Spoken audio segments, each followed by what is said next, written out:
చెప్పాలి. ఎవరెవరు శాసనం చెప్పారు ఈరోజు? చెప్పండి. ఎవరెవరు శాసనం చెప్పారు?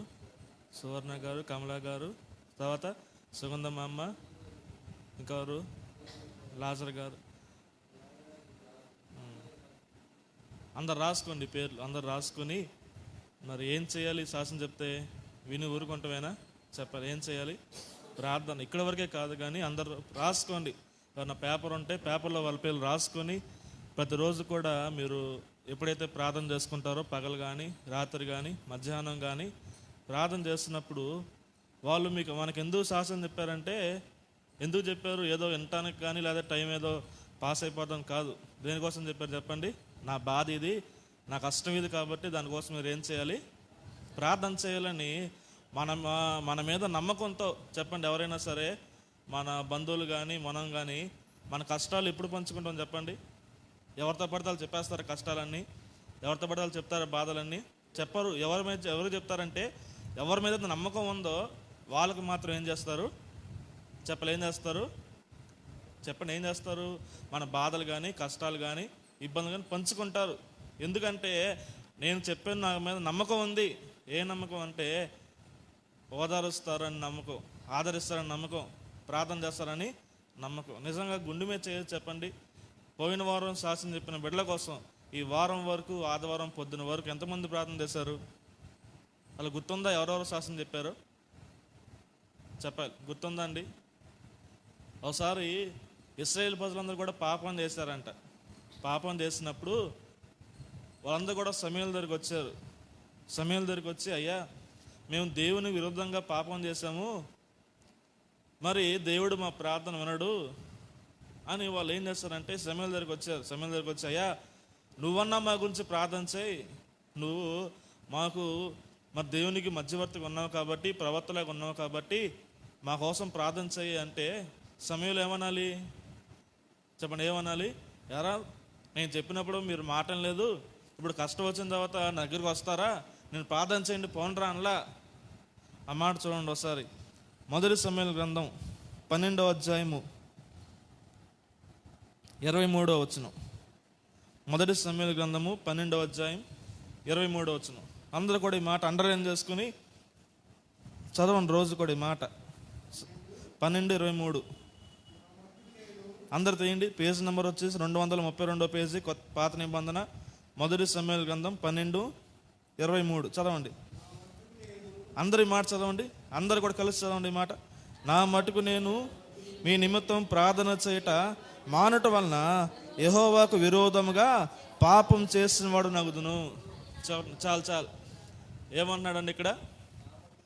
అందరు చదవండి మళ్ళీ. నా మటుకు నేను మీ నిమిత్తం ప్రార్థన చేయుట మానుట వలన యెహోవాకు విరోధముగా ఏం చేశాడంట? పాపము చేసేవాడు. ఎందుకన్నాడు ఈ మాట? వాళ్ళు ఏమన్నారు? 21వ వచనం చదవండి. 21వ వచనం. ఆయనను విసర్జింపకుడి, ఆయనను విసర్జించువారు ప్రయోజనము మాలిన వారై రక్షింపలేని మాయాస్వరూపములను అనుసరించుదురు, నిజముగా అవి మాయే.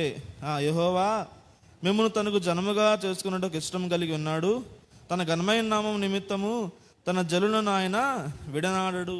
వాళ్ళు ఏమంటున్నారు? అయ్యా మేము పాపం చేస్తాం దేవుని విరుద్ధంగా, కాబట్టి దేవుడు మా ప్రార్థన వినడం అంటే దేవుడు సమయంలో ఏమన్నాడు? కాదయ్యా, మన దేవుడు మనం ఎంత పాపం చేస్తున్నా కూడా, మనం ఎంతగా మరి దేవుని విరుద్ధంగా ఉన్నా సరే, మన దేవుడు అంటే మనల్ని ప్రేమించేవాడంట. అవునా అండి? ఎంతగా ప్రేమించాడంటే తన యొక్క సొంత కుమారుణ్ణే మనకి ఇవ్వడానికి సిద్ధంగా ఉన్నాడు ఆయన.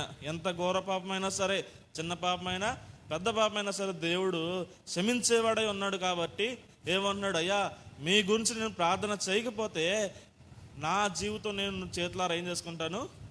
నాశనం చేసుకున్నట్లే. ఎందుకంటే ఎవరైతే మరి ప్రార్థనకి శాస్త్రాలు చెప్తున్నారో వారి గురించి నువ్వు ప్రార్థన చేయకపోతే నీ జీవితం చేతులారా దేవునికి విరోధం నువ్వేం చేస్తున్నావు చెప్పండి? ఏం చేస్తున్నావంట?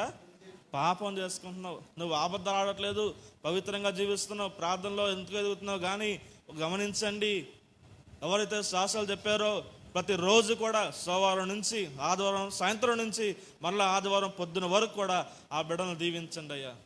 ఎందుకు శాసనం చెప్పారు? అయ్యా ఈ నష్టం ఉందంట, వాళ్ళకి ఈ బాధ ఉందంట, ఈ సమస్యలు ఉన్నారు ప్రభా, వారు నువ్వే కరుణించాయి అని చెప్పి మనం ఏం చేయాలి? ప్రార్థన చేయాలి. చేయకపోతే ప్రార్థన చేయకపోవటం కూడా ఏంటంట? పాపం. పాపాన్ని జీవితము మరణం. కాబట్టి ఏం చేయాలి? ప్రార్థన చేయండి. మీకు గుర్తుండదు నాకు తెలుసు, అంత రాసుకోండి వారి పేర్లు. పలానా వ్యక్తి శాసనం చెప్పాడు, ఏం అవసరం ఉందంట, పలానా అవసరం ఉందని. ఎప్పుడైతే మీరు రాసుకుని ఇంటికి తర్వాత ప్రతిరోజు కూడా ఆ పుస్తకం ముందుంచుకుని ప్రార్థన చేయండి. ఆ పుస్తకం ముందుంచుకోవడం కాదు కానీ అందరూ కూడా వాగ్దానాలు తీసుకున్నారండి? చెప్పండి, అందరూ కూడా వాగ్దానాలు తీసుకున్నారా? ఆ వాగ్దానాల కోసం ఎంతమంది రోజు ప్రార్థన చేస్తున్నారు చెప్పండి? వాగ్దానాలు ముందుంచుకుని ప్రార్థన చేయండి. ప్రభా, ఈ సంవత్సరం నాకు ఈ వాగ్దానం ఇచ్చావు, ఈ వాగ్దానం నా జీవితంలో నెరవేర్చాయని చెప్పి ప్రతిరోజు కూడా ప్రతి ఒక్కరూ ఆ వాగ్దానం మీద చెయ్యేసి ప్రార్థన చేయండి. అర్థమైందా? ఎంతమంది చేస్తున్నారు అలా? చేయకపోతే ఇక్కడి నుంచి మొదలెట్టండి. ఎందుకంటే మన దేవుడు మన ప్రార్థన ఆలకించేవాడు. వాగ్దానం పక్కన పెట్టుకోండి, శాసనం చెప్పిన వారి పేర్లు ఒక పెట్టుకోండి. ప్రతిరోజు కూడా మీ ప్రార్థనలో వాటి గురించి ఏం చేయాలి? ప్రార్థన చేయండి. అడుగుడు మీకు ఏ బండను వాగ్దానం సెలవిచ్చాడు కాబట్టి ప్రతిరోజు కూడా ఇలాగ ప్రార్థన చేయండి. ఎందుకు నెరవేరదు వాగ్దానం? తప్పకుండా దేవుడు నెరవేరుస్తాడు, కానీ ఏం చేయాలి? ప్రార్థన చేయాలి. కాబట్టి ఈ రోజు శాసనం చెప్పిన బిడ్డలందరినీ గుర్తుంచుకోండి. ఇంటికి వెళ్ళిన తర్వాత ప్రతి ఒక్కరు కూడా ప్రార్థన. ఎవరు చూడట్లేదు అనుకోవద్దు, వాక్యం సెలవిస్తుంది. ఎవరైతే మనకు ప్రార్థన అవసరం చెప్పారో వారి కోసం ప్రార్థన చేయకపోవటం ఏంటంట? పెద్ద పాపం. కాబట్టి అటువంటి పాపంలో మనం పడకుండా మనం ఏం చేయాలంటే మన ఆత్మీయ జీవితంలో ఏం చేయాలంటే బలపరుచుకోవాలి. తరువాత వాక్య భాగానికి వెళ్దాం. సామెతల గ్రంథం 19వ అధ్యాయం. సామెతలు 19, 21వ వచనం.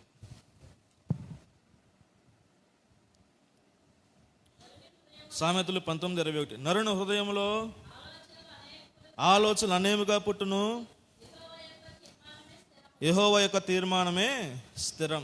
ఈ మాట అందరూ చదవండి. సామెతల గ్రంథం 19వ అధ్యాయం 21వ వచనం.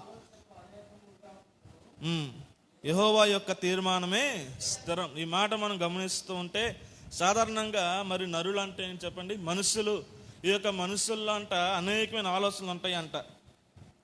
ఏమన్నాడు? నరుని హృదయంలో ఆలోచనలు అనేకములు, యెహోవా యొక్క తీర్మానమే స్థిరం. మన జీవితాల్లో ఎవరైతే మరి దేవుని నమ్ముకున్న వారు కానీ దేవుని నమ్ముకోని వారు కానీ ప్రతి ఒక్క మనుషులు కూడా ఈ వాక్యం సెలవిస్తుంది ఏంటంటే సాధారణంగా అందరి మనుషుల్లో కూడా అనేకమైన ఆలోచనలు ఉంటాయంట. చెప్పండి, మన దగ్గర డబ్బు లేకపోయినా సరే, మన దగ్గర స్తోమత లేకపోయినా, మన దగ్గర స్థాయి లేకపోయినా సరే ఎన్నో మనం కలలు కంటూ ఉంటాం. అవునా కాదంటారా? చెప్పండి, అవునా కాదంటారా? అందరూ కూడా ఏదో కలలు కంటూ ఉంటాం. నేను ఏదో చేయాలి, నా పిల్లల్ని బాగా చదివించుకోవాలి, నా కుమార్తెను బాగా చదివించుకోవాలి, లేకపోతే మంచి కారు కొనుక్కోవాలి, మంచి ఇల్లు కొనుక్కోవాలి, లేకపోతే మంచి స్థలం కొనుక్కోవాలని అనేక మంది అనేక ఆలోచనలతో ఉంటూ ఉంటారు ఈ లోకంలో. అయితే వాక్యం సెలవిస్తుంది దేవుని నమ్ముకున్న వారు ఎలా జీవించాలంటే వాక్యం సెలవిస్తుంది చూడండి. నరుని హృదయంలో అనేకమైన ఆలోచనలు ఉంటాయి కానీ యెహోవా యొక్క తీర్మానమే స్థిరం. మనం క్రైస్తవులుగా పిలువబడుతున్న వారు అనేకమైన ఆలోచనలు ఉండొచ్చు కానీ వాక్యం సెలవిస్తుంది నువ్వెన్ని ఆలోచించినా కూడా దేవుని యొక్క తీర్మానం ఏంటంట? స్థిరం. ఇంకో మాట మనం చూస్తూ ఉంటే అదే కీర్తన గ్రంథం 33వ అధ్యాయం చేయండి. కీర్తన గ్రంథము 33వ అధ్యాయం, 33వ కీర్తన, 33వ కీర్తన 10వ వచనం చదవండి. అందరి మాటలతో 33వ కీర్తన 10వ వచనం. అన్య జనముల ఆలోచనలు యెహోవా వ్యర్థపరచును, జనుల యోచనలను ఆయన నిష్ఫలములుగా చేయను. యెహోవా ఆలోచన సదాకాలము నిలుచును. ఇక్కడేమంటున్నాడు? యెహోవా యొక్క ఆలోచనలు, యెహోవా యొక్క తీర్మానాలు, యెహోవా యొక్క సంకల్పాలంట సదాకాలం ఏం చేస్తాయంట? నిలిచిపోతాయి. ఎక్కడేమన్నాడు? సామెతల్లో ఏమన్నాడు? నరుని హృదయంలో అనేకమైన ఆలోచనలు ఉంటాయి కానీ యెహోవా తీర్మానమే స్థిరం. ఇక్కడేమంటున్నాడు? చూడండి, జనుల యోచనలు ఆయన నిష్ఫలం చేస్తాడు. నువ్వెంత ఆలోచించినా సరే, నువ్వెంతగా దాన్ని ఏమంటారు, ఎంతగా నువ్వు ఏదో చేయాలి, ఏదో సాధించాలి నువ్వు ప్రయాసపడుతున్నా సరే వాక్యం సెలవిస్తుంది నువ్వు ప్రయాసపడింది ఏది జరగదు. చెప్పండి, ఏం జరిగిద్దంట? మనం ఆలోచించింది ఏమి జరగదండి.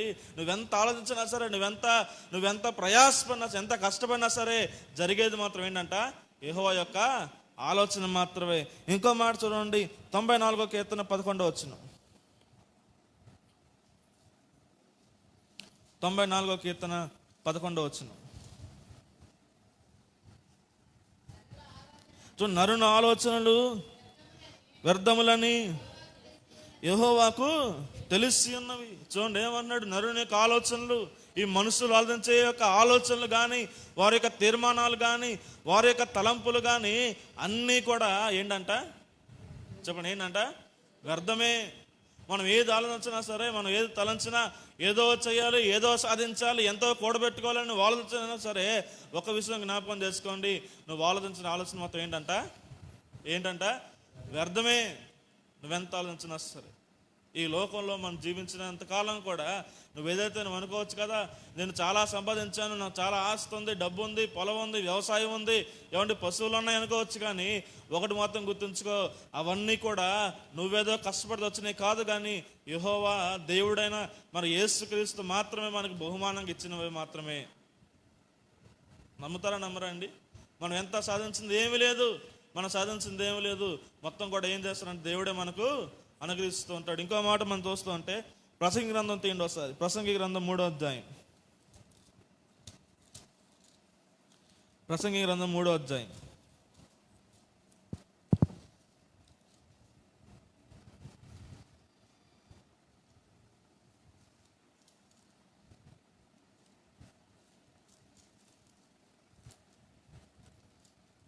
ప్రసంగి గ్రంథం 3వ అధ్యాయం 10వ వచనం చదవండి.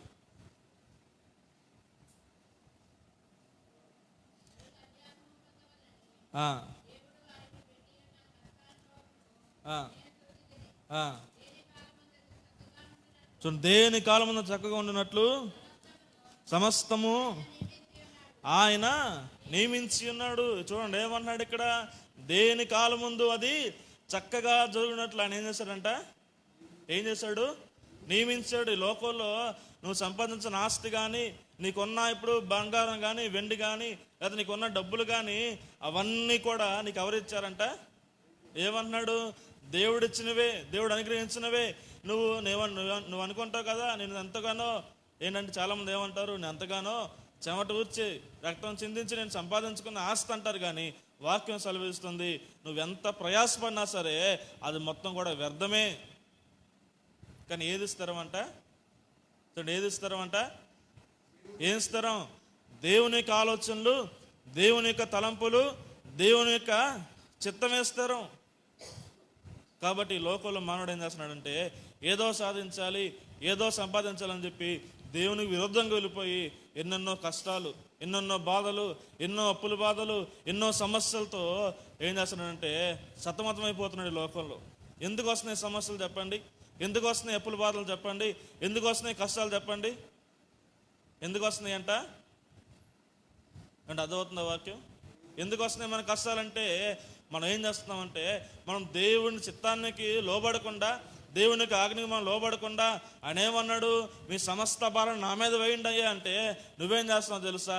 నీ కష్టాన్ని మొత్తం తీసుకెళ్ళి, నీ బాధలు మొత్తం తీసుకెళ్ళి మనుషులకు పంచుకుంటూ, మనుషుల మీద ఆధారపడుతూ, మనుషుల కోసం జీవిస్తూ ఉన్నావు. కాబట్టి ఇంకా నువ్వు కష్టాల్లోనూ, ఇంకా నువ్వు శ్రమల్లోనూ, ఇంకా నువ్వు అప్పుల బాధల్లోనూ మిగిలిపోయావు.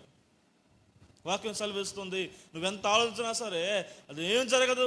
ఏదైనా జరగాలంటే దేవుడు ఏం చేస్తాడు? ఆయన మాత్రమే చేయాలి. ఇంకో మాట మీరు చదవండి, 115వ కీర్తన అని కొంచెం చూడండి ఒకసారి. 115వ కీర్తన.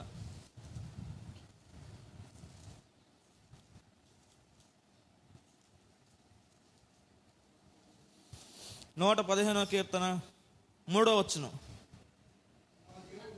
మా దేవుడు ఆకాశమందున్నాడు, తనకిష్టం వచ్చినట్లుగా సమస్తము ఆయన చేయుచున్నాడు. చూడండి ఇంకో మాట ఇక్కడ ఏం సెలవిస్తున్నాడు? ఏమన్నాడు? మా దేవుడు ఆకాశమందున్నాడు. ఏమన్నాడంట? తనకిష్టం వచ్చినట్లుగా. తనకిష్టం ఎవరికి ఏది ఇవ్వాలన్నా, ఎవరికి సమస్య రావాలన్నా, కష్టం రావాలన్నా, నష్టం రావాలన్నా, ఇబ్బందులు రావాలన్నా సరే ఆయన ఇచ్చినవే. ఆయన ద్వారా తప్ప ఎవరికి కష్టాలు రావు, ఆయన ద్వారా తప్ప ఎవరికి సమస్యలు రావు, ఆయన ద్వారా తప్ప ఎవరికి ఇబ్బందులు రావు. అన్నీ కూడా దేవుడిచ్చినవే. ఏమన్నాడు చూడండి, మా దేవుడు ఆకాశం మందు ఉన్నాడు, తనకి ఇచ్చవచ్చున్నట్లుగా సమస్తమును ఆయన చేయొచ్చును, ఆయనే చేస్తున్నాడు. మీరు అనుకోవచ్చు కదా, మరి దేవుడు ఉండి మాకు కష్టాలు ఎందుకు ఇస్తున్నాడండి, మరి దేవుడు ఉండి మాకు ఇబ్బందులు ఎందుకు పడుతున్నాడంటే, వాక్యం సెలవిస్తుంది, ఎప్పుడైతే మనం దేవునికి దూరంగా వెళ్ళిపోతామో మళ్ళా దేవునికి దగ్గరగా తేవడానికి మనకు కష్టాలు వస్తాయంట. చెప్పండి, దేనికి కష్టాలు వస్తాయి మనకి? మనం దేవునికి దూరంగా వెళ్ళిపోతున్నాం కాబట్టి దేవునికి దగ్గర చేయడానికి మనకి కష్టాలు వస్తున్నాయి. ఎందుకు సమస్యలు వస్తున్నాయి, ఎందుకు బాధలు వస్తున్నాయి అంటే, నువ్వు దేవునికి దూరంగా ఉన్నావు కాబట్టి మరలా దగ్గర చేయడానికి. అందుకే దావీదు ఏమన్నాడు, శ్రమల కలగ మునుపు నేను త్రోవ విడిచాను, ఇప్పుడు నీ మార్గంలో నేను నడుచుకుంటున్నాను. దావీదు అన్నమాట అది ఎక్కడ ఉందన్నమాట చూడండి, మనం చూపించండి ఎక్కడ ఉంది అది చూడండి అన్నమాట. కీర్తన గ్రంథంలో ఉంటుంది చూడండి. కీర్తన గ్రంథము 119వ కీర్తన 67వ వచనం చదవండి. 119వ కీర్తన 67వ వచనం. 67 శ్రమ కలగ మునుపు నేను త్రోవ విడిచితిని, ఇప్పుడు నీ వాక్యం అనుసరించి నేను నడుచుకుంటున్నాను. ఈ లోకంలో ఎందుకు మనకు కష్టాలు వస్తున్నాయంటే, ఈ లోకంలో ఎందుకు శ్రమలు వస్తున్నాయంటే వాక్యం సెలవిస్తుంది. దావీదు భక్తుడు కదా, శ్రమ కలగ మునుపు నాకు ఎప్పుడు చక్కగా ఉన్నప్పుడు, నేను ఆనందంగా ఉన్నప్పుడు, నేను సంతోషంగా ఉన్నప్పుడు, నాకు అన్నీ ఉన్నప్పుడు మనిషి దావీదు ఏమైపోయాడంట, త్రోవ విడిచాడు. ఈ లోకంలో మనం కూడా అంతే. దేవుడు చెప్పండి, మనకి ఎప్పుడైతే కష్టాలు ఉన్నాయో, బాధలు ఉన్నాయో, సమస్యలు ఉన్నాయో అప్పుడు మాత్రం ఎంతో చక్కగా, ఎంతో పరిశుద్ధంగా దేవుని చెందకు వస్తాం. కానీ ఆ కష్టాలు పోయిన తర్వాత, ఆ బాధలు పోయిన తర్వాత, ఆ యొక్క నష్టం పోయిన తర్వాత మన దేవునికి కనపడతామంటారా? చూడండి, కనపడతారా? ఎవరు కనపడరండి, ఎవరు కనపడరు.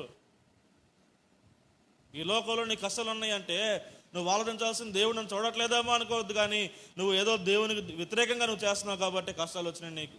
కాబట్టి ఏం చేయాలి? కష్టాలు వచ్చినప్పుడు మరలా దేవుని దగ్గరికి వచ్చేయాలి. ఇక్కడ ఏమన్నాడు, శ్రమ కలగ మునుపు నేను త్రోవ విడిచితిని, ఇప్పుడు నీ వాక్యం అనుసరించి నేను నడుచుకుంటున్నాను. ఈ సమస్యలు అనేవి మనకు ఎలాంటివంటే దేవునికి మరలా మన దగ్గరికి తెచ్చేవి. నువ్వు అనుకోవచ్చు, నాకు ఎన్నో బాధలు ఉన్నాయండి, నాకు ఎన్నో కష్టాలు ఉన్నాయండి, నాకు ఎన్నో సమస్యలు ఉన్నాయండి. ఎన్నో కష్టాలు ఎందుకో తెలుసా, నువ్వు దేవునికి చాలా దూరంగా వెళ్ళిపోయావు కాబట్టి ఆ కష్టాలన్నీ దేవుడు నీకు ఇచ్చాడు. మళ్ళా దేవుని దగ్గరికి ఏం చేయాలి, నువ్వు వచ్చేయాలి. ఇట్లా రాకుండా నువ్వు దూరంగా వెళ్ళిపోతే ఇంకా నీ కష్టాలు పెరిగిపోతూనే ఉంటాయి. వాక్యం సెలవిస్తుంది, నరుని హృదయంలో ఆలోచనలు అనేకములు కానీ యెహోవా తీర్మానమే స్థిరం. యెహోవా ఆలోచనలు సదాకాలం నిలుస్తాయి. అటు ఆలోచనలు నీకు రావాలి, అటు తలంపులు నీకు ఉండాలి. అయ్యా, నా ఆలోచనలు ఏం కాదు ప్రభా, నా తలంపులేం కాదు, నా ఉద్దేశాలు ఏం కాదు నాయనా. మన ఉద్దేశాలు, మన తలంపులు అన్నీ కూడా ఇక్కడి వరకేనండి. మన కష్టాలు పోవాలన్నా, బాధలు పోవాలన్నా, సమస్యలు పోవాలన్నా సరే ఏం చేయాలి, దేవునికి దగ్గరగా నువ్వేం చేయాలి, రావాలి. అందుకనే అపోస్తలుడైన పౌలు గారు ఏమన్నాడు, అయ్యా నాకు ముళ్ళు ఉంది నాయనా, అది తీసేయి ప్రభా అని ప్రార్థన చేస్తుంటే దేవుడు ఏమన్నాడు అపోస్తలుడైన పౌలుని? ఏమన్నాడు చెప్పండి, వాక్యం చదువుతున్నారా? అపోస్తలుడైన పౌలు ప్రార్థన చేస్తున్నాడు, దేవునికి ఏమని చేస్తున్నాడు, అయ్యా నేను ఈ ముళ్ళు భరించలేకపోతున్నాను. అయ్యా, ముళ్ళు అంటే ఏంటి? ఒక సమస్య, ఒక శరీరంలో ఏదో బాగాల. కొంతమంది ఏమన్నారంటే కడుపు నొప్పి అంటున్నారు. అయ్యా నాకు బాగా కడుపు నొప్పి వచ్చిందయ్యా, నేను తట్టుకోలేకపోతున్నాను ప్రభా, నేను తీసేయ్యా అని అపోస్తలుడైన పౌలు దేవునికి ప్రార్థన చేస్తుంటే దేవుడు ఇచ్చిన సమాధానం ఏంటి చెప్పండి? ఏం సమాధానం ఇచ్చాడు దేవుడు? చెప్పండి, ఏం సమాధానం ఇచ్చాడంట? నా కృప నీకు చాలు. చూడండి అన్నమాట, 2 కొరింథీ రాసిన పత్రిక 12వ అధ్యాయం.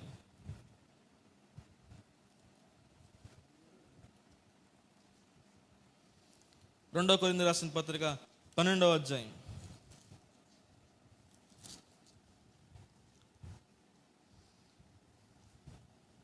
7వ వచనం చదవండి. 12:7. 12:7. 2 కొరింథీ 12:7. నాకు కలిగిన ప్రత్యక్షత బహు విశేషంగా ఉన్నందున, చదవండి, నేను అత్యధికముగా హెచ్చిపోకుండానట్లు నన్ను నలుగుగొట్టుటకు సాతాను యొక్క దూత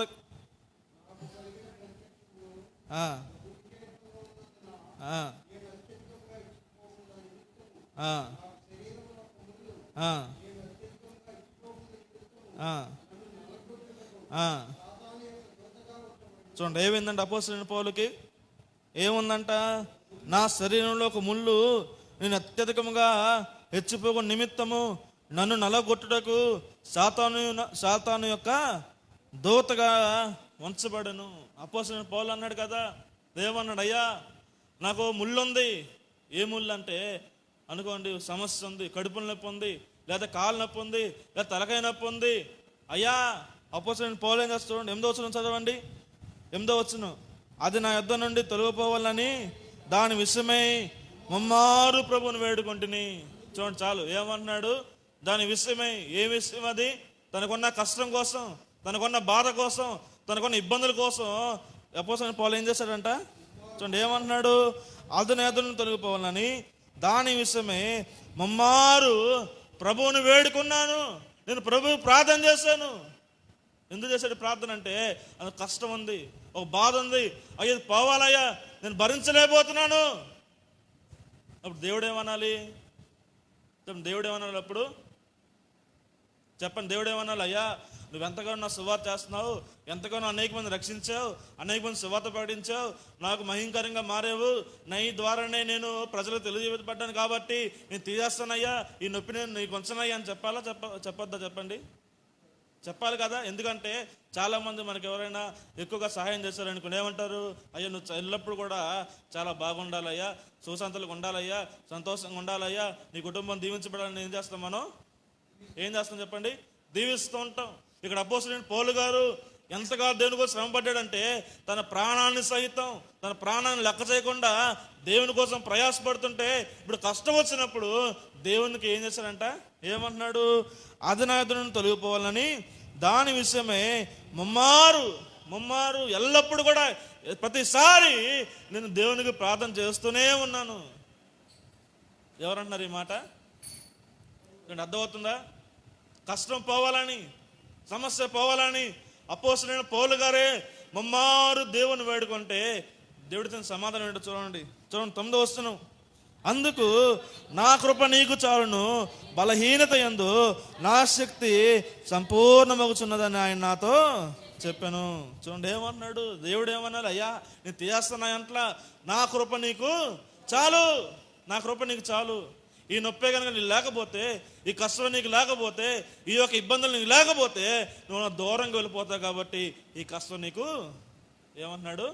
ఉండాల్సిందే, ఈ ముళ్ళు నీకు ఉండాల్సిందే. ఇక్కడ ఏమన్నాడు చూడండి, 7వ వచనంలో ఏమన్నాడు? 7వ వచనం చివర్లో చదవండి, చివర్లేని 7వ వచనం చివర్లో ఏమన్నాడు? నన్ను నలగొట్టుటకు సాతాను యొక్క దూతగా ఉంచబడను. ఈ సాతాను ఎవరు ఉంచారు ఇక్కడ? ఎవరు ఉంచారు చెప్పండి? దేవుడే. నీకున్న కష్టాలు కానీ, నీకున్న సమస్యలు కానీ, నువ్వు పడుతున్న ఇబ్బందులు కానీ అన్ని దేవుని దగ్గర వచ్చినవే.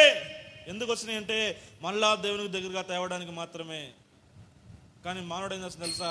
దేవునికి దూరంగా జీవిస్తూ ఉంటున్నాడు, దేవునికి దూరం అయిపోతున్నాడు. ఎంతసేపు నాకు కష్టాలు వచ్చినాయి, ఎంతసేపు నాకు ఇబ్బందులైనా, ఎంతసేపు నాకు ఈ నష్టమైనా, ఎంతసేపు నాకు సమస్యలైనా, పౌలుని జ్ఞాపకం చేసుకోండి. దేవుని కోసం తన ప్రాణాసహితం అర్పించడం సిద్ధపడిన వాడే కష్టపడుతుంటే నువ్వు దేవుని కోసం ఏమీ చేయకుండా నీ యొక్క సుఖం కోసం, నీ యొక్క సుఖభోగాల కోసం తిరుగుతుంటే నువ్వు దేవుడు అపోస్తలుడైన పౌలుని ఏమన్నాడు? అయ్యా నా కృప నీకు చాలు. దాని తర్వాత ఏమన్నాడు చూడండి, 9వ వచనం, అందుకు నా కృప నీకు చాలును, బలహీనతయందు నా శక్తి పరిపూర్ణమవుతున్నదని ఆయన నాతో చెప్పగా, కాగా క్రీస్తు శక్తి నా మీద నిలిచిండి నిమిత్తము విశేషముగా బలహీనత యందే బహు సంతోషముగా అతిశయపడుచును. నేను ఎప్పుడు బలహీనునో అప్పుడే బలవంతును గనుక క్రీస్తు నిమిత్తము నాకు కలిగిన బలహీనతలన్నిటిలోనూ, నిందల్లోనూ, ఇబ్బందుల్లోనూ, హింసల్లోనూ, ఉపద్రవంలోనూ నేను ఏం చేస్తున్నాడు అంటే అపోస్తలుడైన పౌలు సంతోషిస్తున్నాడంట. సంతోషమే. కష్టాలు సంతోషమే, హింసలు సంతోషమే. ఇంకేం సంతోషం అంటే చెప్పండి? నిందలు సంతోషమే, హింసలు సంతోషమే, అన్నీ సంతోషమే. ఎందుకు సంతోషం అంటే అవన్నీ కూడా నన్ను దేవునికి దగ్గరగా తేవడానికి మాత్రమే. అలాంటి ఆలోచన నీకుందా? అలాంటి తలంపు నీకుందా? కష్టాలు రాగానే అయ్యో నాకు వచ్చేసినాయి రా బాబోయ్ అంటారు. నువ్వు ఎందుకు వచ్చినాయి కష్టాలు చెప్పండి? దేవునికి దగ్గరగా చేయడానికి మాత్రమే. రండి దేవుని దగ్గరికి, రండి, సాగిలపడండి, మోకరించండి, కళ్ళు మూసుకుని ప్రార్థన చేయండి. అయ్యా నాకు కష్టం వచ్చిందని. ఎందుకు వచ్చింది కష్టం అంటే ఏమన్నాడు దావీదు? ఏమన్నాడు? శ్రమ కలగ మునుపు నేను త్రోవ విడిచాను, ఇప్పుడు ఏం చేస్తున్నాడంట? ఈ వాక్యం అనుసరించి నేను నడుచుకుంటున్నాను. నువ్వేం చేయాలి? కష్టం రాగానే అమ్మో చాలా మంది ఏమంటారు, నీ దేవుడు ఏమైపోయాడు, ఎంతగానో ప్రార్థన చేస్తున్నావు కదా, ఎంతగానో ఉపవాసం ఉన్నావు కదా, ఎంతగానో నువ్వు దినదినం అభివృద్ధి చెందుతున్నావు కదా, ఆత్మీయ బలపడుతున్నావు కదా, ఎందుకు కష్టాలు వచ్చినాయి? విడిచిపెట్టే దేవుణ్ణి, ఎలమాక చర్చికి. ఏమండి, అదేనా చేయాల్సిన పని? విడిచిపెట్టేయటమేనా? ఏం చేయాలి? దేవునికి దగ్గరగా రావాలి. దేవుని దగ్గర రండి. అపోస్తలుడు పౌలు అన్నాడు కదా, అయ్యా నాకు భరించలేకపోతున్నాను అయ్యా, నేను భరించలేకపోతున్నాను అయ్యా, ఎంతగానో నేను సేవ చేశాను కదయ్యా, ఎంతగానో సేవ చేశాను కదయ్యా, అయినా పర్లేదు, ఇది నీకు ఏం ఉండాలి? ఏమి ఉండాలంట? ఆ ముళ్ళు ఉండాలి. నేనే పంపించాను ఆయన దగ్గరికి. ఏమన్నాడు చూడండి, 7వ చివరిలో ఏమన్నాడు? 7వ చివరిలో ఏమన్నాడు చూడండి, నన్ను నలగొరుటకు సాతాను యొక్క దూతగా ఉంచబడెను. దేవుడే ఉంచాడు ఆ సాతాన్ని అక్కడ, దేవుడే ఉంచాడు ఆ ముళ్ళని, దేవుడే ఉంచాడు నీకు కష్టాన్ని. ఎందుకో తెలుసా? నువ్వు దేవునికి ప్రతిరోజు ప్రార్థన చేయాలని. గమనించండి, నువ్వు ఎప్పుడైతే ప్రతిరోజు ప్రార్థన చేయకుండా ఉంటావో, నువ్వు దేవునికి నీ యొక్క నువ్వు ప్రార్థన చేయకుండా ఉంటావో, ఆ రోజు నీకు ఎన్నో ఇబ్బందులు వస్తూ ఉంటాయి. గమనించండి, ఇబ్బందులు చూసి నువ్వేం చేయలేదు తెలుసా? నీకు ఒక ప్రశ్న రావాలి, ఈరోజు నేను ప్రార్థన చేయలేదు కాబట్టి నాకు ఇది వచ్చింది కాబట్టి అయ్యా నన్ను క్షమించయ్యా అని ఏం చేయాలి? దగ్గరికి వచ్చేయాలి. అంతేగా అది కాకుండా నేను నమ్ముకున్న కానుంచి, నేను బాప్తిసం తీసుకున్న కానుంచి, రక్షణ పొందిన కానుంచి అన్నీ నా కష్టాలే, అన్నీ నాకు బాధలే, ఏం కలిసి వచ్చింది? అన్నీ పోగొట్టేసుకున్నాను. అన్నీ పోగొట్టేసుకున్నావా? నువ్వు దేవుని దూరంగా అయిపోతున్నావు కూడా అన్నీ పోతున్నాయి నీకు. అవండి, దేవుని దగ్గర రావాలి. దేవుడు పిలిచే దేవుడు. చూడండి, యెషయా గ్రంథం తీయండి ఒకసారి, 1వ అధ్యాయం. యెషయా గ్రంథం 1వ అధ్యాయం.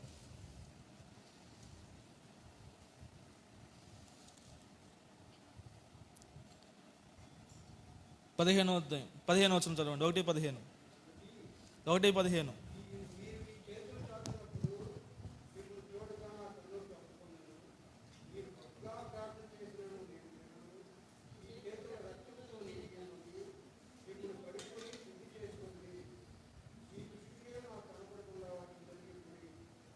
ఇక్కడ ఏమన్నాడు?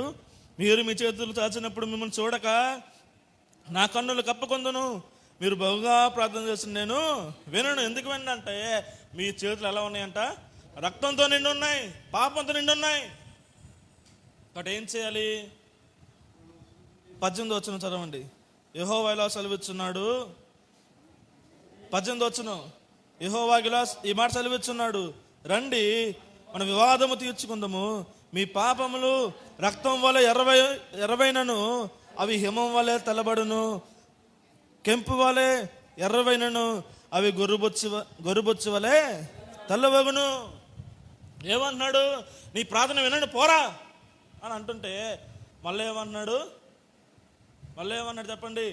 రండి మన వివాదము తీర్చుకుందాం. నీ కష్టాలు పెరిగిపోయినప్పుడు, నీకు ఇబ్బందులు పెరిగిపోయినప్పుడు, అప్పుల బాధలు నువ్వు పెరిగిపోయినప్పుడు నువ్వు చేయాల్సిన పని తెలుసా? దేవుడు ఏమన్నాడు? రండి నా దగ్గర రండి అయ్యా, నా దగ్గర రండి, ప్రయాసపడి భారమోదం సమస్త జనులారా నా యొద్దకు రండి, మీకు విశ్రాంతి కలగజేస్తాను. ఇక్కడ కూడా అంటున్నాడు, మీ కష్టాలు ఎందుకు వస్తున్నాయి అంటే, నీకు బాధలు ఎందుకు వస్తున్నాయి అంటే నువ్వు దేవుని దూరంగా వెళ్ళిపోయావు కాబట్టి రండి. నువ్వు దేవుని దూరంగా వెళ్ళిపోయి నువ్వు ప్రార్థన చేస్తుంటే ఆ ప్రార్థన దేవుడు వింటాంటండి. వింటా అంటున్నాడా? ఇక్కడ ఏమన్నా చూడండి, మీరు మీ చేతులు చాచినప్పుడు మిమ్మల్ని చూడక నా కన్నులు కప్పుకొందును, మీరు బహుగా ప్రార్థన చేసిన నేను వినను. ఎప్పుడు వింటాడంట? ఎప్పుడు వింటాడు? రండి మన వివాదము తీర్చుకుందాం. ముందు ఏం చేయాలంటే నీకున్న బాధలన్నీ, నీకున్న కష్టాలు, నువ్వు చేసిన పాపాలు, నువ్వు చేసిన యొక్క నీచమైన దేవుని విరుద్ధంగా చేసిన తప్పులన్నీ కూడా దేవుడి చెంతలో ఒప్పుకున్నప్పుడు, నువ్వు పశ్చాత్తాపం పడినప్పుడు, అప్పుడు మాత్రమే నీకు ఏమవుతుందంటే దేవుని కష్టాలు నీకు తీరుస్తాడు. ఈరోజు నువ్వు ఎందుకు కష్టాలు వచ్చింది తెలుసా? ఎందుకు నువ్వు ఇబ్బందుల్లో పడ్డావు తెలుసా? దేవుడు ఇచ్చిన దాంట్లో నువ్వు తృప్తిగా జీవిస్తే ఎటువంటి కష్టాలు మనకు ఉండవంట. అంటే ఏకీపిస్తారా? దేవుడు ఇచ్చిన దాంట్లో మనం తృప్తిగా జీవిస్తే, ఎందుకంటే దేవుడు ఏమన్నాడు చూడండి, దేవుడు ఏమన్నాడు అండి, ఆకాశ పశువులు చూడము, ఆ విత్తవు కొయ్యవు, వాడికి కావాల్సిన నేను ఇస్తున్నాను కదా, వాటికంటే మీరు శ్రేష్ఠులే కదా. దేవుడు అంటే ఎవరిని విడిచిపెట్టేవాడు కాదు, దేవుడు ఎవరిని కూడా బాధ పెట్టేవాడు కాదు. ఎప్పుడు మనకు వచ్చినాయి అంటే మనం దేవుణ్ణి కాదనుకుని మనుషుల మీద ఆధారపడుతూ జీవిస్తుంటున్నామో అప్పుడు మాత్రమే మనకు ఏమవుతున్నాయి, సమస్యలు వస్తున్నాయి. నువ్వు దేవునికి దగ్గరగా ఉండి ఆయన ఇచ్చిన దాంట్లో నువ్వు సంతృప్తి చెందుతూ ఉంటే నీకు ఎటువంటి కష్టాలు నీకు ఉండవు. అవునంటారు కాదంటారు చెప్పండి? ఏమన్నాడు, సింహం పిల్లని దప్పిగా ఉంటాం కానీ నన్ను ప్రేమించిన జనులు ఎప్పుడు కూడా దప్పిగా కలిగి ఉండరు. మరి ఎందుకు వస్తున్నాయి అప్పుల బాధలు, ఎందుకు వస్తున్నాయి సమస్యలు అంటే నువ్వు దేవుని చిత్తాన్ని లోబడకుండా ఏం చేస్తున్నావు అంటే నువ్వు పక్కదారులు చేస్తున్నావు కాబట్టి. ఏమండి, మనకి ప్రతిరోజు కూడా చక్కగా దేవుడు ఆహారం ఇస్తున్నాడు, మనకు కావాల్సిన పది ఇస్తున్నాడు. మన ఇంటి పక్క వాళ్ళు మంచి కారు కొనుక్కున్నారు, లేకపోతే మంచి స్థలం కొనుక్కున్నారు, లేకపోతే మంచి ఇల్లు కట్టుకున్నారు. ఇప్పుడు నీకేముంటుంది, దురాశ వచ్చేస్తుంది. నేను కూడా కట్టేసుకోవాలి, ఎలా కట్టుకోవాలి, పలానా ఆయన డబ్బులు వేస్తాడని తీసుకురా. ఏమండి, అది దేవుని చిత్తమేనా? ఇందువల్లనే కదా నీ కష్టాలు పాలైంది, ఇందుకోసం కదా నొప్పులు పాలైంది. వాళ్ళకి ఇచ్చాడు, వాళ్ళు కట్టుకున్నారు, నీకేమైనా తక్కువైందా? ఈరోజు మానవుడు ఈ యొక్క దురాశ వల్లే నాశనం అయిపోతున్నాడండి. వాళ్ళు కట్టుకుని నేను కట్టుకోవాలి, వాళ్ళు కొనుక్కొని నేను కొనుక్కోవాలి, వాళ్ళు చేసుకుని నేను చేసుకోవాలి. ఏం చేసుకుంటావు? దేవుడు ఇచ్చింది చాలదా నీకు? ఏమండి, ఏమన్నాడు దావీదేమో, నేను చిన్నవాడినయ్యాను, ఇప్పుడు ముసలాన్నయ్యాను, నీతిమంతులు విడవబడుడు కానీ వారి సంతానము భిక్షమెత్తడం కానీ నేను చూడలేదు. దేవుడు నమ్మిన వారంట ఎల్లప్పుడు కూడా తలగా ఉంటారు కానీ తోకగా ఉంటారండి. ఈరోజు నువ్వు తోక ఎందుకు మారో తెలుసా? నువ్వు నీకున్న దురాశ వల్లే. నువ్వేదో సాధించాలి, ఏదో సంపాదించాలి, వాళ్ళకంటే గొప్పగా ఉండాలి, వాళ్ళకంటే నేను ఒక స్థాయిలో ఉండాలని ఆశ, ఓ దురాశ నీలో ఉంది కాబట్టి ఈరోజు నువ్వు అప్పుల పాలైపోయావు, ఈరోజు సమస్యల్లో నువ్వు తిరుగుతున్నావు. రండి దేవుని దగ్గర రండి, ప్రభా నా దురాశను తీసివేయండి, ప్రభా నాలో ఉన్న యొక్క ఆలోచన తీసివేయండి అయ్యా. ఆలోచనలు అన్నీ వ్యర్థమేనండి. ఎందుకు తెలుసా? నీకు ఏది కావాలో దేవునికి అన్నీ కూడా తెలుసు అంట. ఏమన్నాడు, మీరు ప్రార్థన చేసినప్పుడు లోపల పోయి రహస్యం ఉందన్న మీ తండ్రికి ప్రార్థన చేయడి. ఇంకేమన్నా కింద ఏమన్నాడు చెప్పండి? దాని కింద ఏమన్నాడు, మీకు ఏదైతే కావాలో అది మొత్తం దేవునికి తెలుసు అంట. నీకు ఏది కావాలో దేవునికి తెలిసినప్పుడు నువ్వు ఆయన దగ్గర రావాలి, కానీ ఆయన దగ్గర రాకుండా నువ్వు పక్కలో వెనక చూస్తూ వాళ్ళు కట్టేసారు నేను కట్టేసేయాలి, వారు కొన్నారు నేను కొనేయాలి, ఈ ఆలోచనలు దేవుని అంటారా? మళ్ళీ అంతా చేసిన తర్వాత, అన్ని ఎప్పులు బాధలైన తర్వాత, అన్ని కష్టమైన తర్వాత లోకలు ఏమంటారు, అరే అన్న వదిలేసే, ఆ దేవుని వదిలేసే. నువ్వు ఎవరు తెచ్చుకున్నది కష్టాలు? ఎవరు తెచ్చుకున్నారండి ఇబ్బందులు? దేవుడు ఇచ్చినయా? దేవుడు ఇచ్చిన దాంట్లో సుఖంగా జీవిస్తుంటే నీకు బాధ రాదుగా. ఎందుకోసం నీకు కష్టాలు వచ్చినాయి అంటే నువ్వు ఏదో సంపాదించాలని చెప్పి లోకంలో చూస్తూ వాళ్ళకంటే గొప్పగా బతకాలి, వీరికంటే గొప్పగా బతకాలి, నాకే అన్నీ ఉండాలి, అన్నీ ఉండాలా నీకు? వాక్యం సెలవిస్తుంది, నీ ఆలోచనలు వదిలే ఇప్పటికైనా సరే. మరణ హృదయంలో ఆలోచన అనేకలు కానీ యెహోవా తీర్మానమే స్థిరం. ఆ మాట గుర్తుంచుకోండి. ఏదైనా పని మొదలుపెట్టినప్పుడు, ఏదైనా పొలం కొన్నప్పుడు కానీ, ఏదైనా మొదలుపెట్టినప్పుడు కానీ నువ్వు చేయాల్సిన తెలుసు, అయ్యా నేను ఇది చేయాలనుకున్నాను ప్రభా, నీ చిత్తం ఏంటయ్యా? నేను ముందే చెప్పాను, దేవుని చిత్తం అయితే అది చేసే వరకు కూడా మన హృదయం అంట ఉప్పొంగిపోద్దండి. నేను చేసేయాలని. దేవుని చిత్తం కాకపోతే దాని అంక చూస్తేనే మనం భయం వచ్చేస్తుందంట. దాని అంక చూస్తేనే భయం వచ్చేస్తుంది. చెయ్యొద్దు అన్నప్పుడు చేయమాకండి. ఎందుకంటే దేవుడు మనకు బోధించేవాడు, మన దేవుడు మాట్లాడేవాడు. కాబట్టి ఏం చేయాలి? దేవుని చిత్తానికి ఏం చేయాలి? లోబడాలి. లోబడకుండా నీకు ఇష్టారాజ్యంగా జీవించేసి, నీకు ఇష్టారాజ్యంగా అప్పుల బాధలు అయిపోయి, నీకు ఇష్టారాజ్యంగా సమస్యలు పొందే చేసుకుని మళ్ళా ఎవరిని అంటున్నావు నువ్వు? దేవుణ్ణి అంటున్నాం మనం. ఆలోచనలు మార్చండి. వాక్యం సెలవిస్తున్నాను తెలుసా? అందరిని హృదయంలో ఆలోచన అనేకులు కానీ యెహోవా తీర్మానమే స్థిరం. ఆ స్థిరమైన తీర్మానం కింద రావాలి. ఏమన్నాడు? తన బలిష్టమైన రెక్కల కింద మనం ఏం చేయాలంట? మనం తగ్గించుకుని ఆయన దగ్గర రావాలంట. ఆయన దగ్గరికి వచ్చినప్పుడు ఎటువంటి కష్టాలు మనకు ఉండవు. దేవుడే మనకి ఎంతగానో పూజిస్తూ ఉంటాడు. మన వాక్యం ఏంటి చెప్పండి? మనం దేని గురించి మాట్లాడుకుంటున్నాం? చెప్పాలి. దేని గురించి మాట్లాడుకుంటున్నాం? మనం చెప్పాలండి. దేని గురించి? నరుని ఆలోచనలు అనేకములు, యెహోవా తీర్మానమే స్థిరం. దేవునికి తీర్మానమే స్థిరం. అందుకే పాట కూడా ఉంది కదా. ఏ పాట అది? ఎన్ని తలచినా ఏది అడిగినా జరిగేది నీ చిత్తమే ప్రభా. ఏవి ఉండదంట. తర్వాత చూడండి, అడవి పువ్వులే నీ ప్రేమ పొందగా, తర్వాత ఏంటంట?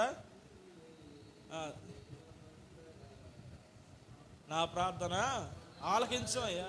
అందుకనే దేవుడు అన్నాడు కదా, అడవి పువ్వులు చూడండి. అడవి పువ్వులు అంట బైబిల్లో అందరికన్నా గొప్పవాడు ఎవరు చెప్పండి? అందరికన్నా ధనవంతుడు ఎవరు బైబిల్లో? చెప్పండి. ఆయన చూస్తారు. అందరికన్నా గొప్పవాడు ధనవంతుడు ఎవరు బైబిల్లో? సొలొమోను. సొలొమోనుకి అన్ని బంగారమే ఆయనకి. ఆయన దేవుడు అంటున్నాడు, ఆ సొలొమోనుకున్న ఆస్తి కంటే అడవి పువ్వులు ఎక్కువ అందంగా ఉన్నాయంట. అర్థమైందా? రేపు ఎండిపోయి అడవి పువ్వులు ఎక్కువ అందంగా చేశాడు దేవుడు. ఎవరికంటే? సొలొమోను ఆస్తి కంటే. మాట చూడండి, మత్తయి సువార్త 6వ అధ్యాయం అనుకోండి, చూడండి ఒకసారి.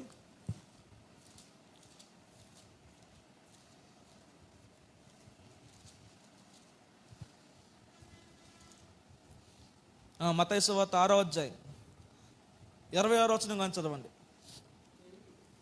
6:26. ఆకాశ పశువులను చూడుడి, ఆ విత్తవు కొయ్యవు, కొట్లలో కూర్చుకొనవు, ఆయనను మీ పరలోకపు తండ్రి వాడిని బోధించున్నాడు. మీరు వాటి కంటే బహుశ్రేష్ఠులు కారా? మీలో ఎవడు చింతించడం వలన తన ఎత్తు మౌనుడు ఎక్కువ చేసుకొనగలడు? వస్త్రములను గూర్చి చూడండి, అడవి పువ్వులు ఎలాగూ ఎదుగుచున్నవో ఆలోచించువి. అవి కష్టపడవు. ఆయనను చూడండి, ఇక్కడ చూడండి, ఆయనను తన సమస్త వైభవంతో కూడిన సొలొమోను సైతము వీటిలో నొక్కదాలనైనను అలంకరింపబడలేదు. సొలొమోనుకున్న ఆస్తి కానీ తనకున్న బంగారం కానీ ఈ అడుగు పువ్వుల కంటే గొప్పవి కాదంట. ఎందుకంటే వాటిని అడుగు పువ్వులను పక్కన పెడితే అది బాగోదంట. ఏం బాగుంటుందంట? అడుగు పువ్వులే బాగుంటాయి అంట. ఎందుకంటే అడుగు పువ్వులు చేసింది ఎవరు చెప్పండి? దేవుడే. దేవుడు మనుషులు చేసిన కంటే దేవుడు చేసిన చాలా బాగుంటాయండి. దాని కింద చూడండి, ఏమన్నాడు చూడండి దాని కింద. నేడుండి రేపు పొయ్యిలో వేడిబడు అడవి గడ్డిని దేవుడు ఇలాగ అలంకరించినాడరా? అల్ప విశ్వాసులారా, మీకు మీకు మరి నిశ్చయముగా వస్త్రములను కాబట్టి ఏమి తిందుము, ఏమి త్రాగుదమో, ఏమి ధరించుకుందామో అని చింతించుడి. అన్ని జనులు వీటికి వచ్చి విచారింతురు. ఇవన్నీ మీకు కావాలని పరలోకమున మీ తండ్రికి తెలియను. దేవునికి తెలుసు ఏం కావాలో మనకి. మన దేవుడు సర్వజ్ఞాని. మన దేవుడికి అసాధ్యం ఏమీ లేదు, సమస్తము సాధ్యమే. కాబట్టి ఏం చేయాలి తెలుసా? అయ్యా, నా ఆలోచన కాదయ్యా, నా తలంపులు కాదు నైనా, నా యొక్క చిత్తం కాదు ప్రభా, నీ తలంపులు చొప్పున, నీ చిత్తం చొప్పున నడిపించాయి. నువ్వు ఎప్పుడైతే ప్రార్థన చేస్తావో నీ కష్టాలు అనేవి ఉండవండి. ఏమన్నాడు? అడుగు పువ్వులు అంట సొలొమోనుకున్న ఆస్తి కంటే గొప్పవంట. ఉందా బైబిల్లో? రేపుండి ఇవాళ ఉండి రేపు మాడిపోయి అడవి గడ్డిని చూడండి ఎంత గొప్పగా అలంకరించబడి. మీరు వాటికంటే శ్రేష్ఠులు కారా? మీకేం కావాలో దేవుని మొత్తం తెలుసండి. ఏం చేయాలి? ఆయన దగ్గరికి వచ్చేయండి ఇప్పటికైనా సరే. ప్రభా, ఇంతవరకు తన ఆలోచనలతో, నా తలంపులతో ఏదో చేసేయాలి, ఏదో సంపాదించేయాలి, ఏదో కూడబెట్టుకోవాలని తిరిగాను ప్రభా. అదంతా నాకు వద్దు నాయన, అదేవో నాకు వద్దు ప్రభా. నీ తలంపులు చెప్పిన నీ చిత్తమే జరిగించా. నాకు ఎంత పెద్ద బంగ్లా వద్దు నాయన. ఏమన్నాడు చూడండి బైబిల్లో, లాజరు కదా ఆయన పేరేంటి? ధనవంతుడు పేదవాడు. ధనవంతుడు ఏం చేస్తున్నాడు? ఓదరంగ వస్త్రాలు ధరించుకొని, నా ప్రాణమా త్రిము త్రాగము తుదించుము, ఉన్నదాంట్లో సంతోషించని తిరుగుతుంటే ఏమి లేనోడండి, ఏమి లేనాడే. అయినా సరే దేవుడు ఏమి ఇచ్చాడు ఆయనకి? ఏం మిగిల్చాడు చెప్పండి? ఏం మిగిల్చాడు? రొట్టె ముక్కలు కింద పడినాయి అంట. కింద పడేసింది ఆయన కాదు, దేవుడే కింద పడేశాడండి. ఏమన్నాడు? నా ఆజ్ఞ లేనిది తల వెంట్రుక కూడా కింద పడదని వాక్యం సెలవిస్తుంది కదా, అవునా కదా? అయితే ఆ రొట్టె ముక్కలు కింద పడింది దేని వల్ల అంటే ఆయన ఏదో చేయడం వల్ల కాదు, దేవుడే. ఆయన కావాల్సిన రొట్టె ముక్కలు నిన్న ఉంటాయి. కానీ మనం ఆలోచించండి, పేదవాడు తిని దాని కడుపు నింపుకున్నాడంటే ఎంత పడేసి ఉంటాడు ఆయన? అర్థమైంది ఎప్పుడైనా మీకు? ఎంత పడేసి ఉంటాడు? ఎందుకు పడేసాడు? పిచ్చా పడేయడానికి కాదండి, దేవుడే.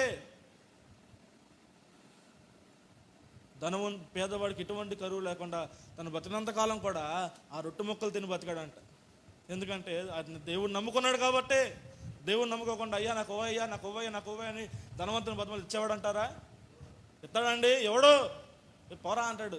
కానీ ఆడేమన్నాడు? ఇప్పుడు మిగిలిపోయి కింద పడి నేను తినగా అందుకే నేను తినేనని వాడు ఊరుకున్నాడు. వాడు మనసు మార్చిన దేవుడే. నీకేం కావాలి? దేవుని సమస్తం తెలుసు. కఠిన హృదయాలను దేవుడు మారుస్తాడంట నీకోసం. ఎప్పుడో తెలుసా? దేవుని అడిగినప్పుడు మాత్రమే. నువ్వు చూడండి, కొన్నిసార్లు మనం ఏం చేస్తామంటే కొంతమంది దగ్గరికి వెళ్తూ ఉంటాం, వాళ్ళు కొంతమంది ఇసుక్కుంటారు, అవునా కదా? మీకు వచ్చింది అనుభవం ఎప్పుడైనా? ఇసుక్కుంటారు. అది నువ్వు ప్రార్థన చేసుకెళ్ళావనుకోండి, నువ్వు వెళ్ళగానే చక్కగా పలకరిస్తూ ఉంటారు. ఎంత ఎంత ఎంత ఉన్నవాడైనా, ఎంత ఆఫీసర్ అయినా సరే, నువ్వు వెళ్ళినప్పుడు నీకు గౌరవం ఇస్తాడు. ఆ గౌరవం ఇచ్చేది ఎందుకో తెలుసా? దేవుడు హృదయం మార్చబట్టే దేవుడే మారుస్తాడండి. ఫరో హృదయాన్ని కడ్డిమర్చింది దేవుడే. మోసేని నిలమని చెప్పింది కూడా దేవుడే, కార్యం చేయాలని చెప్పి. చూడండి, అమ్మాట కూడా బైబిల్ చూడండి. రోమపత్రిక చూడండి ఒకసారి. రోమపత్రిక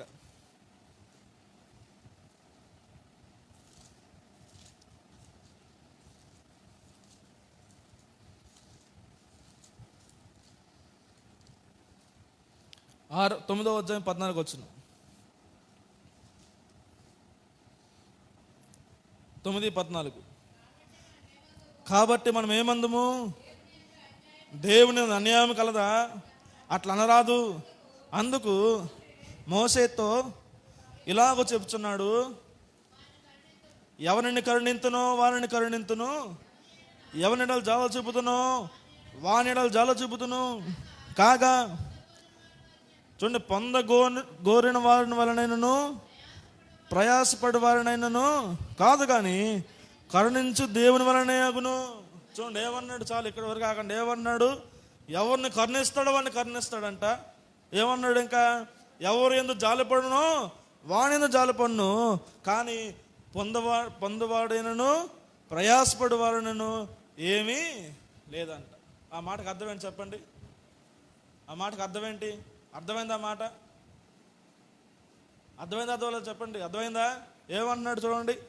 ఎవరిని కరుణింతునో నేను వారిని కరుణింతును, ఎవరినిలా జాల చూపుతునో వానిలో నేను జాల చూపుతును. కాగా పొందగోరు వాని వనలైనను ప్రయాసపడు వారిని వలనైనను కాదు, కానీ కరుణించు దేవుని వలనే అగును.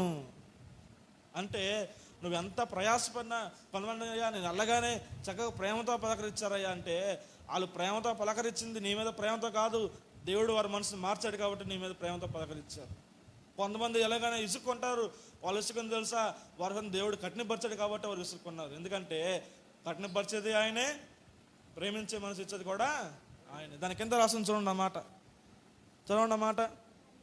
17 వచనం. మరియు లేఖనము ఫరోతో లాగా చెప్పెను, నేను నీ యందు నా బలము చూపుటకును నా నామం భూలోకమంతటా ప్రచురమగుటకును అందు నిమిత్తమే నిన్ను నియమించితిని. కావున ఆయన ఎవరిని కరుణింపగోరునో వారిని కరుణించును, ఎవరిని కఠినపరచగోరునో వారిని కఠినపరచును. అట్లయితే ఆయన చిత్తమును ఎదిరించిన వాడెవడు? ఆయనను ఇంకను నేరం మోపు నెల అని నీవు నాతో చెప్పుదు. అవును కానీ ఓ మనుషుడా, దేవునికి ఎదురు చెప్పుటకు నీవు ఎవడు? చూడండి ఏమన్నాడు? దేవునికి ఎదురు చెప్పాడు నువ్వు ఎవడవు? ప్రశ్న చదవండి. ఓ మనుషుడా, మళ్ళీ చదవండి 20 వచనం. ఓ మనుషుడా, దేవునికి ఎదురు చెప్పుటకు నీవు ఎవడవు? నన్ను ఎందుకు ఇలాగ చేతువని రూపించిన దానిని రూపించిన చెప్పుదునా? చూడండి చాలు. ఏమన్నాడు? ఓ మనుషుడా. గుర్తుంచుకోండి, మాట అండర్లైన్ చేసుకోండి. దేవుణ్ణి ఎదిరించడానికి నువ్వు ఎవడవు? చూడండి, దేవుణ్ణి ఎదిరించడానికి నువ్వు ఎవడు? ఎదిరిస్తాం మనం చాలాసార్లు. ఎందుకోసం నా కష్టాలు అయ్యా, ఎందుకోసం నా బాధలు అని చెప్పి నువ్వు దేవుణ్ణే ప్రశ్న అడిగే వాడు అయిపోయావా?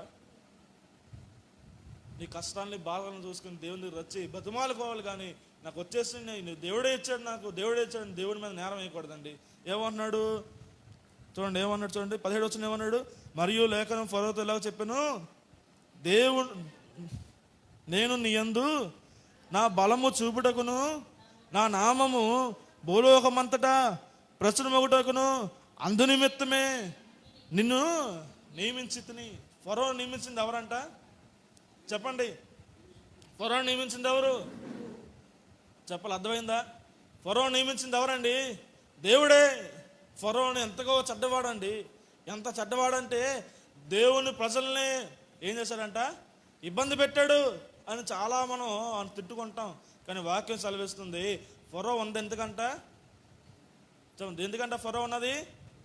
దేవుని నామాన్ని భూలోకమంతటా కూడా ప్రచురం చేయడానికి నేను నిన్ను నియమించి. ఎవరు నియమించాడంట?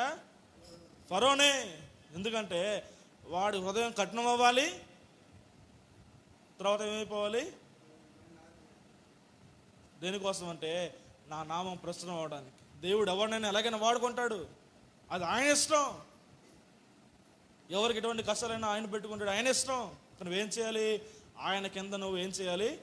వచ్చి ప్రభా ఈ కష్టం వచ్చిందా, ఈ బాధ వచ్చిందా, ఈ సంతోషం వచ్చిందా, ఆనందమేనయ్యా. ఎందుకో తెలుసా? నా ద్వారా నీ నామం ప్రచురం అవుతుందయ్యా. అవునంటారు కాదంటారు చెప్పండి? ఏమంటున్నాడు చూడండి, మళ్ళా చదవన్న మాట 17 వచనం మీకు అర్థమైంది. మరియు లేఖనము ఫరోతో ఇలా చెప్పాను, నేను నీ యందు నా బలము చూపుటకు నా నామము భూలోకమంతటా ప్రచురమగుటకు అందు నిమిత్తమే నిన్ను నియమించితిని. అందు నిమిత్తమే. ఫరో ఎంత చెడ్డవాడండి, ఎంత చెడ్డవాడాడు. దేవుడు ప్రజలనే హింసించాడా అని మనం అంటాం, కానీ వాక్యం సెలవిస్తుంది దేవుని ప్రజలను హింసించడానికి ఫరోని దేవుడు నియమించాడు. ఎందుకంటే ఆయన ద్వారా దేవుడు భూలోకమంతటా ఏం అవ్వాలంట? ప్రచురం అవ్వాలి. ఈరోజు నీకున్న కష్టాలను చూసి, ఈరోజు నీకున్న బాధలు చూసి అనేక మంది దేవుడిని దూషిస్తారు, కానీ వాక్యం సెలవిస్తుంది నీకున్న కష్టాలు నువ్వు ఏం చేయాలంటే దేవుని దగ్గరకు వచ్చి ప్రభా నా ఆలోచనల వల్లే ప్రభా, నా తలంపుల వల్లే, నాకు ఉద్దేశాల వల్ల నేను కష్టాలు పాలైన ప్రభా, ఇక మీద నా ఆలోచనలు కాదనైనా నీ చిత్తమే జరిగించిన ప్రభా. ఎప్పుడైతే నువ్వు దేవుని పాదాల దగ్గరికి వచ్చి బతిమాలుకుంటావో అప్పుడు మాత్రం నీకు వస్తున్న కష్టాలు పోతాయి. అయితే బతిమాలుకుంటే ముందు ఏం చేయాలంటే ఆ కష్టాల్లో సంతోషించాలంట. ఏమన్నాడు పౌలు? ఏమన్నాడు? హింసైనను, బాధైనను, నిందైనను, ఉపద్రవమైనను వాటన్నిటి యందు నేను బహుగా సంతోషించుతున్నాను అనడం లేదా? ఎందుకంటే ఈ కష్టాల ద్వారా దేవుని నామం అనేక మందికి ఏమవుతుందంట? ప్రచురణ చేయబడుతుందంట. ఈరోజు నువ్వేం చేయాలి తెలుసా? నీకున్న కష్టాలను చూసి, బాధలను చూసి ఏం చేయాలంటే ప్రభా నేను నీకు దూరం అయిపోయినావు తండ్రి, నా ఆలోచనతో నేను నీకు దూరం అయిపోయినావు ప్రభా అని మరలా దేవుని దగ్గరికి వచ్చి నువ్వు దేవుని కిందకు వస్తే నీ దేవుడు అంట ఎంతగానో దేవుడు నేను ఏం చేస్తాడు? దీవిస్తాడు. ఎంతగా దీవిస్తాడంటే ఆకాశ పక్షులు చూడము, ఆ విత్తవు కోయవు, అవి కొట్టలో దాచుకో, కానీ వాడికి కావాల్సిన ఆహారం మాకు ఇస్తున్నాను కదా, వాటికంటే మీరు బహుశ్రేష్ఠులు. శ్రేష్ఠులు అన్న అక్కడ ఏమన్నాడు? బహుశ్రేష్ఠులు. వాటికి ఇస్తే నేను మీకు కూడా ఇస్తాను. అయితే నీ పక్క వాళ్ళ కంటే ఎక్కువ అని, కానీ నీకు కావాల్సినంత నీకు ఇస్తాను. కానీ నీకు పక్క వాళ్ళ కంటే ఎక్కువ కావాలి, నువ్వు దురాశ నీకు వస్తే మళ్ళా దేవుని దూరంగా వెళ్ళిపోతావు. కాబట్టి ఏం చేయాలి? అయ్యా నీకు నువ్వు ఇచ్చిన దాంట్లో నువ్వు సంతోషంగా ఉండాలని ప్రార్థన చేసుకుంటే ఎటువంటి కష్టాలు మానవుకి ఉండవంట. అందుకని సామెతల్లో ఇంకో మాట అంటే ఏమాట అంటే ఆ మాట చదివి ముగించుకుందాం. ఇప్పుడు చదివిన మాట అది సామెతల గ్రంథం 30వ అధ్యాయం చేయండి ఒకసారి. సామెతలు 30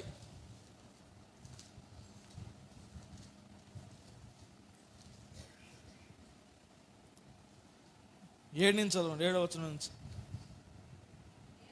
దేవా నేను నీతో 2 మనలు చేస్తుంటున్నాను, నేను చనిపోకముందు వాటిని అనుగ్రహింపుము, వ్యర్థమైన వాటిని అబద్ధములను నాకు దూరంగా ఉంచుము, పేదరికమైనను ఐశ్వర్యమైన నాకు దయచేయకము,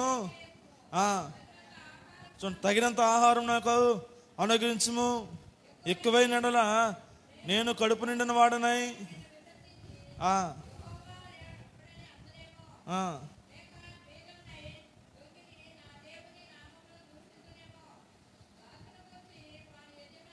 చాలు. ఇక్కడ ఏమన్నాడు?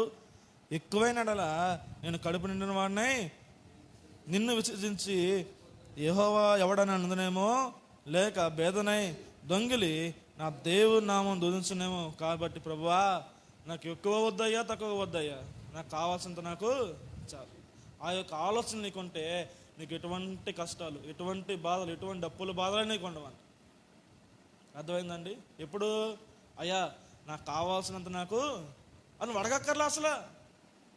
ఆ మొక్క కూడా నువ్వు అడగసల్లా. ఎందుకంటే నువ్వు ఆయన నమ్ముకున్నావు కాబట్టి ఆయన నీకేం చేస్తాడు?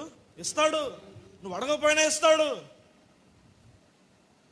అడగపోయినా ఇస్తాడండి. మన దేవుడు మనకి ఇప్పుడు కూడా తలగా ఉంచుతాడు కానీ తోకగా ఉంచడు. కానీ నువ్వు ఏం చేస్తున్నావంటే ఏం ప్రార్థన చేస్తున్నావు? అయ్యా వాళ్ళు అది కొన్నారు, నేను కూడా కొనుక్కోవాలి, నీ చిత్తం ఏంటయ్యా?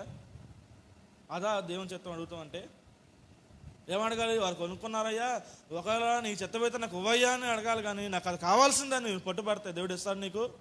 మళ్ళీ ఏమంటావు? దేవుడు నా ప్రార్థన ఆలకించట్లేదు. ఎందుకు ఆలకిస్తాడండి? ఇచ్చిన దానిలోనే సంతోషించాలి, ఇచ్చిన దానిలోనే తృప్తి పొందండి. దేవుడు బాగుగా మిమ్మల్ని దీవిస్తాడు. కానీ మనుషులు ఏం చేస్తున్నారంటే ఏదో సంపాదించాలి, ఏదో సాధించాలి అని దేవునికి దూరంగా వెళ్ళిపోతూ ఈరోజు దేవునికి దూరం అయిపోయి సమస్యలు పెంచేసుకుంటూ, ఇబ్బందులు పెంచేసుకుంటూ, అప్పుల బాధలు పెంచేసుకుంటూ ఎంతగానో కష్టపడిపోతున్నావు. ఎందుకో తెలుసా? గమనించండి, కష్టాలు, బాధలు, సమస్యలు వచ్చినప్పుడు ఏం చేయాలి? దేవునికి దగ్గరగా వచ్చేయాలి. ఎందుకంటే శ్రమలు కలగమునుపు నేను త్రోవ విడిచాను, అయితే ఇప్పుడు నేను వాక్య మనసు నుంచి నడుచుకుంటున్నాను. నీకు కష్టాలు వచ్చినప్పుడు ఏమవ్వాలంటే ఏమర్థం అవ్వాలి నీకు? చెప్పండి, నీకు కష్టాలు ఎందుకు వచ్చినాయి?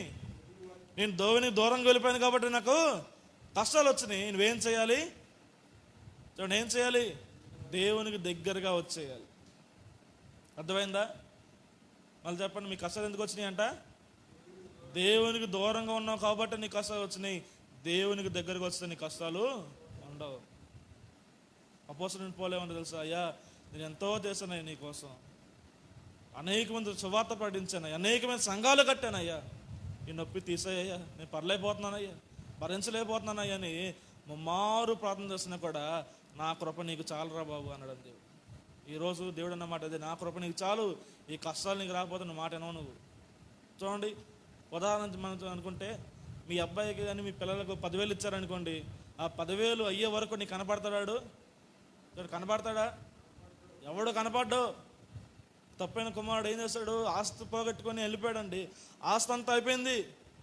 ఆస్తి అంతా అయిపోయిన తర్వాత ఏం చేశాడు? ఆస్తి ఉన్నప్పుడు గుర్తున్నాడు తండ్రి. అలాగే ఈరోజు నీకున్న కష్టాలు ఎందుకో తెలుసా? నువ్వు దేవుణ్ణి గుర్తుంచుకోవడానికి.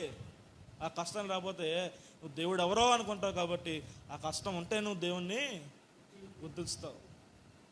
కాబట్టి ఆలోచించండి, నీ కష్టాలు వచ్చినాయా? దేవుని దగ్గరికి వచ్చాయి. ఇంకా వచ్చినాయా? ఆలోచించండి, నేను దేవునికి చాలా దూరంగా ఉన్నాను, ఇంకా వచ్చినాయా? ఇంకా దూరంగా ఉన్నాను. కాబట్టి దేవునికి దగ్గరగా వచ్చాయి. ఎంత కష్టం వస్తే నువ్వు అంత దూరంగా ఉన్నట్లు లెక్క. అర్థమైంది ఇప్పుడైనా? అంతే. మన మూలవాక్యం ఏంటి? ముందు ఏం చదువుకున్నాం? ముందే వాక్యం ఏం చదువుకున్నాం? స్టార్టింగ్లో నరుని హృదయంలో ఆలోచన అనేకములు, యెహోవా తీర్మానమే స్థిరం. ఆ స్థిరమైన తీర్మానం కింద అయ్యా నువ్వు వచ్చినంత వరకే నాకు చాలు ప్రభా, నాకేదో గొప్పగా అవసరంలేదు తండ్రి, నాకు దయచేయ ప్రభా అంటే నిన్ను ఎప్పుడు కూడా దేవుడు తలగానే ఉంచుతాడు. తోక ఎందుకు అవుతున్నావు తెలుసా? నువ్వు మనుషుల వైపు చూసి వాళ్ళకంటే గొప్పగా అవ్వాలని చెప్పి నువ్వేం చేస్తున్నావు అంటే కింద మీద పడిపోయి, అప్పుల్లో పడిపోయి, ఇబ్బందుల్లో పడిపోయి, నష్టాల్లో పడిపోయి ఏమైందని చెప్పండి. ఎక్కడ కావాలంటే ఎవరు చూసినా సరే నిన్ను అవమానిస్తమే ఆ బతుకు నీకుందంటే నువ్వు చేసుకున్న పాపాలే. రండి దేవుని దగ్గర రండి, ప్రార్థించి, ప్రభా నా ఆలోచనలు కాదయ్యా, నా తలంపులు కాదనైనా నీ చిత్తమే జరిగించండి. ఎప్పుడైతే నువ్వు ప్రయాసపడతావో దేవుడు తప్పకుండా నీకు సహాయము చేస్తాడు. చివరికి ఒక మాట చదవండి. సామెతల గ్రంథం 3వ అధ్యాయం చేయండి ఒకసారి. సామెతలు 3వ అధ్యాయం ముగించుకుందాం. సామెతలు 3:5 చదవండి. 5 కానీ ఈ మాటలు అందరూ చదవండి, ఒకరు కాదు కానీ అందరూ. ఒక నిమిషం ఉండండి. ఈ మాట అందరూ చదవండి. 5వ వచనం కానించి 7వ వచనం వరకు చదవండి అందరూ. నీ సుబుద్ధిని ఆధారం చేసుకొనక నీ పూర్ణ హృదయంతో యెహోవాయందు నమ్మకించుము, నీ ప్రవర్తన అంతటి యందు ఆయనకు అధికారం ఒప్పుకొనుము. నేను జ్ఞాని కదా అని అనుకోవద్దు.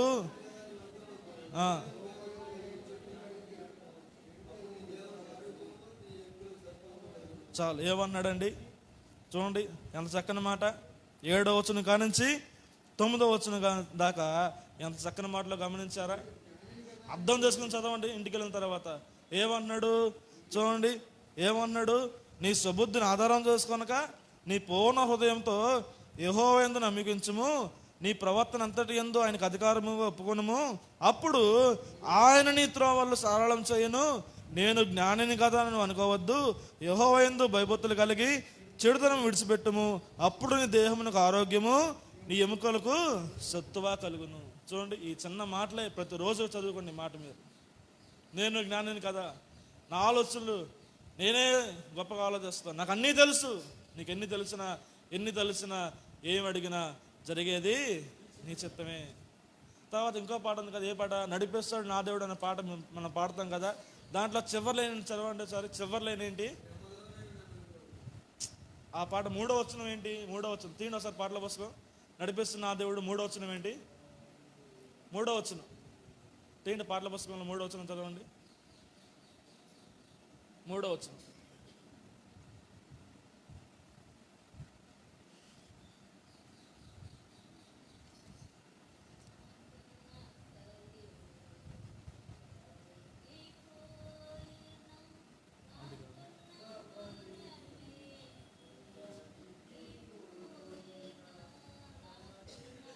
చూడండి, ఏమన్నాడు? తన చిత్తం నెరవేరుస్తాడు, గమ్యం వరకు నడిపిస్తాడంట మన దేవుడు. ఎప్పుడో నడిపిస్తాడంట? నాకున్న బలం అంతా పోయినా, ఇంకేమన్నాడు? నాకున్న ఆస్తి అంతా పోయినా, నా ప్రాణమే పోతున్నా సరే తన చిత్తమే నెరవేరుస్తాడండి. కొంతమంది పిల్లలు ఏం చేస్తారు, మనం కొనిచ్చేదాకా వాళ్ళు అన్నం తినరు, ఏమి తినరు. కొనిచ్చే వరకు కూడా ఏం చేస్తారంటే వాళ్ళు పీడిస్తూనే ఉంటారు. అయితే దేవుడు అంటున్నాడు, నువ్వెంత పీడించి నాకు కావాలి ఎంత అడిగినా సరే దేవుడు నీకు ఇవ్వడు. ఏం ఇస్తాడంట? తన చిత్తం మాత్రమే నీకు ఇస్తాడంట. అర్థమైంది? అప్పుడు ఏం చేయాలి? నువ్వు ఏం చేయాలి? దేవుని ఎదిరించేసి దేవుడు ఇవ్వకపోయినా ఎలాగైనా సంపాదిస్తానని నువ్వు సంపాదించావనుకోండి, అప్పుల బాధలో ఉండిపోతావు, సమస్యలు ఉండిపోతావు, ఇబ్బందులు ఉండిపోతావు. నీ బతుకంతా నష్టమే, నీ బతుకంతా కష్టమే. చూసిన వాళ్ళు ఏమంటారు? అర్థమైంది? ఇంకా అప్పుల వాళ్ళు చూసిన వాళ్ళు ఏమంటారు? వాళ్ళ మొహం చాడేసుకుని తిరగాలి, వారు కడపనప్పుడు పారిపోతూ, ఏమండి వాళ్ళ ఫోన్లు వస్తే భయపడిపోతూ బతకాలి. అంత అవసరం అంటారు మనకి? ఆయన దగ్గర రండి, ఆయన దగ్గరికి వచ్చి ఏం చేయాలి? ప్రార్థన చేయండి. ప్రభా, నా జీవితంలో తండ్రి నీ చిత్తం ఏంటయ్యా, నా ఆలోచనలు కాదు, నా తలంపులు కాదు ప్రభా, నీ చిత్తమే జరిగించి. ఎప్పుడైతే నువ్వు కన్నీరు కాచి దేవుని అడుగుతావో అప్పుడు దేవుడిని ఏం చేస్తాడంటే బహుగా ఇచ్చేస్తాడు. కళ్ళు మూసుకుని ప్రార్థన చేసుకుంటాం. అందరూ కూడా ప్రార్థన చేయండి. దేవుని వాక్యం ఉన్నాం కదా, మనం ఎంత తెలిసినా ఏమి అడిగినా జరిగేది మాత్రం దేవుని చిత్తం మాత్రం.